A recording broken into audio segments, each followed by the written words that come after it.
Allez, action.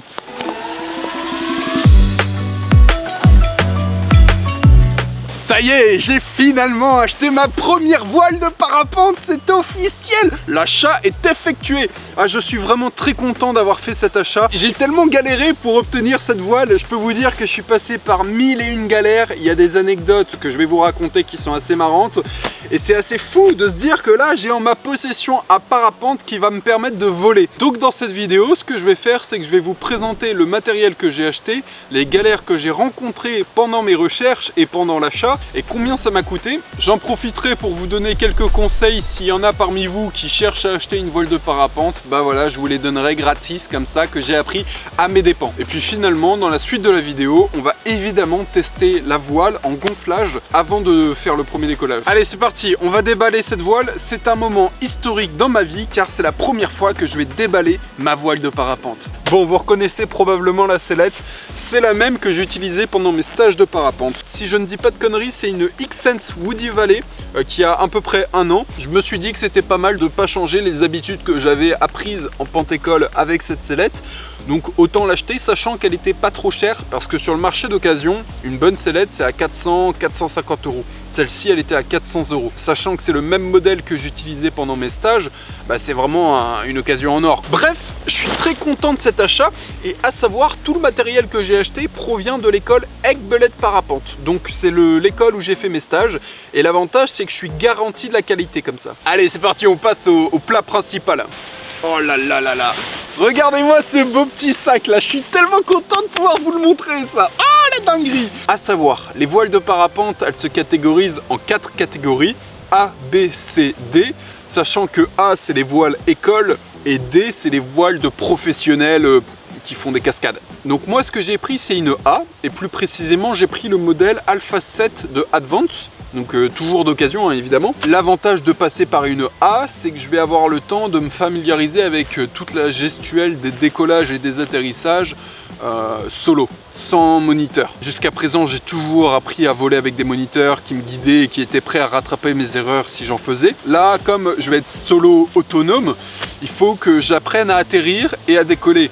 Donc je passe par une voile en A et les voiles en A sont quand même assez réputées pour pardonner largement les erreurs et permettre à un débutant d'apprendre. Bon, il y a quand même un truc sur lequel il faut faire attention, c'est les avis que les gens vont vous donner. Je vous ai dit, moi ce que j'ai acheté c'est une voile en A, mais tout le monde m'a pas recommandé ça. Quand j'étais à la Grange, à côté de chez moi, il y avait une petite école de parapente avec un moniteur qui était solo, qui faisait ses propres cours et il était son propre patron. Et il proposait des stages de parapente en cours particulier, donc ce qui était génial pour moi et pas cher. Donc ça remplissait tous mes critères. Et en plus de tout, il était super gentil, il avait la tchatch, etc.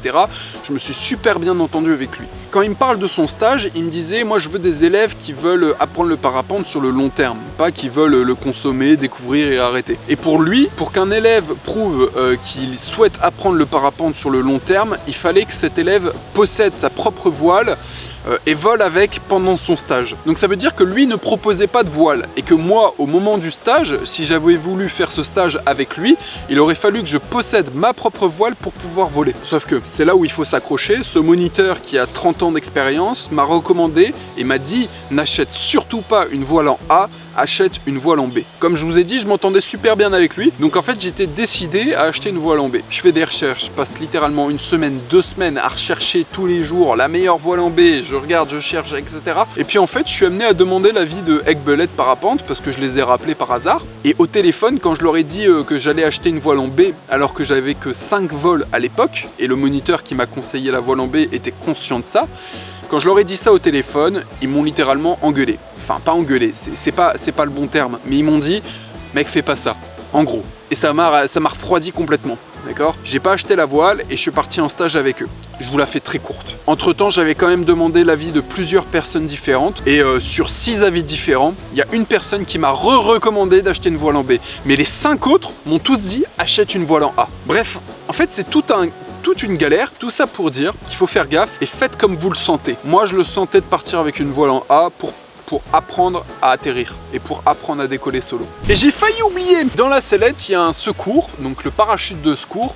C'est le secours Sky System 3, c'est un taille 110 et j'ai eu beaucoup de chance au moment de l'achat puisqu'en fait il est neuf et je l'ai eu au prix d'occasion. Je l'ai payé 450 € alors que neuf ça coûte 600 voire 700 voire 800. Donc je suis très content de ces achats. Et avant que j'oublie de le préciser, la voile Advance 7 que j'ai achetée là, elle m'a coûté 1400 €, sachant qu'elle a été achetée neuve en avril 2024. Pour une voile d'occasion, c'est un peu cher mais pas trop, mais ça inclut la révision par un atelier officiel et la révision d'une voile de parapente ça coûte 200 voire plus. Et sachez que si vous achetez une voile de parapente, c'est impératif et obligatoire d'acheter une voile révisée récemment, idéalement moins de 3 mois, moins de 2 mois. Et c'est là où je vais vous donner peut-être l'un des seuls conseils et peut-être le plus important si vous achetez votre voile pour la première fois, c'est de passer par une école de parapente parce que c'est beaucoup plus fiable en termes de sécurité, notamment sur la qualité du matériel que vous allez acheter. Et puis si jamais c'est le budget qui vous bloque, bah regardez, moi ça m'a coûté un peu plus de 2000 €. Au moins cher, vous pourrez trouver à 1500 € une voile de parapente d'occasion, etc. Mais là, à 2000 €, je passe par une école fiable que je connais. Je sais que le matériel, il va être quali. Je sais que j'aurai pas de problème avec. Alors que si je passe par un particulier, je suis jamais sûr de rien. Tu vois, il peut y avoir un trou dans la voile, j'en sais rien. On peut imaginer toutes les conneries du monde. Voilà, on n'est jamais sûr. C'est finalement l'heure de passer au gonflage. J'ai tellement hâte. En plus, il y a un peu de vent, donc je vais pouvoir tester plein de choses différentes. Let's go!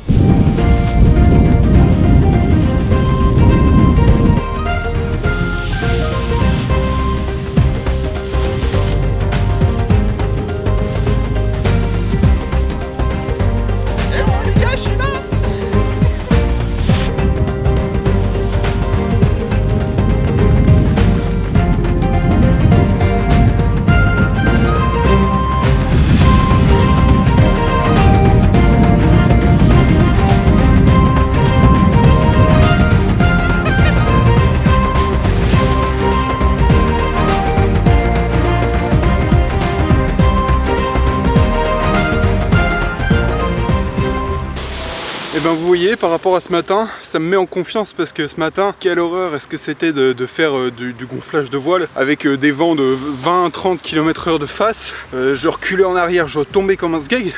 Là, il n'y a pas de vent, il n'y a pas un brin de vent et je trouvais ça limite bizarre d'être aussi léger. Ça me saoule parce que franchement là il se met à pleuvoir comme fou.